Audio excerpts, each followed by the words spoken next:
بسم اللہ الرحمن الرحیم۔ آپ کو ناشتے میں سیب کیوں کھانا چاہیے؟ ان وجوہات کی بنا پر روزانہ ناشتے میں سیب کھائیں۔ دل کے شریانوں اور نالیوں میں جمع ہونے والی چکنائی یا دل کی بیماری شریانوں میں سختی کی وجہ سے بھی ہو سکتی ہے۔ سیب کی بدولت یہ مسئلہ حل ہو جاتا ہے۔ یہ خون میں خراب کولیسٹرول کو جمع ہونے سے روکتا ہے۔ اس سے جسم صحت مند رہے گا۔ سیب کھانے سے شوگر اور تناؤ کا خطرہ کم ہو جاتا ہے۔ اس پھل کا استعمال بلڈ شوگر لیول کو کم کرتا ہے۔ اس طرح سیب کی وجہ سے جلد اور بال اچھے ہوتے ہیں۔ ورزش سے پہلے اسٹیمنا بڑھانے کے لیے روزانہ ایک سیب کھائیں۔ اگر آپ اضافی وزن کم کرنا چاہتے ہیں تو روزانہ ناشتے میں سیب کھائیں۔ اس سے وزن تیزی سے کم ہوگا۔ اس میں وٹامن B1، B6، B9 کے علاوہ معدنیات، magnesium, phosphorus, potassium, zinc, sodium, iron, vitamin شامل ہوتے ہیں جس سے آپ کی ہڈیاں مضبوط ہوتی ہیں۔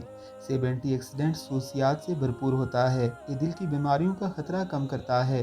اس میں اینٹی بیکٹیریل مرکبات ہوتے ہیں جو منہ میں موجود نقصان دہ بیکٹیریا کو مار دیتے ہیں۔ ان تمام وجوہات کی بنا پر ناشتے میں سیب ضرور کھائیں۔ بہت سے فائدے ہوں گے۔ طرح طرح کی پیچیدگیاں دور ہوں گی۔ جسم بیماری سے پاک رہے گا۔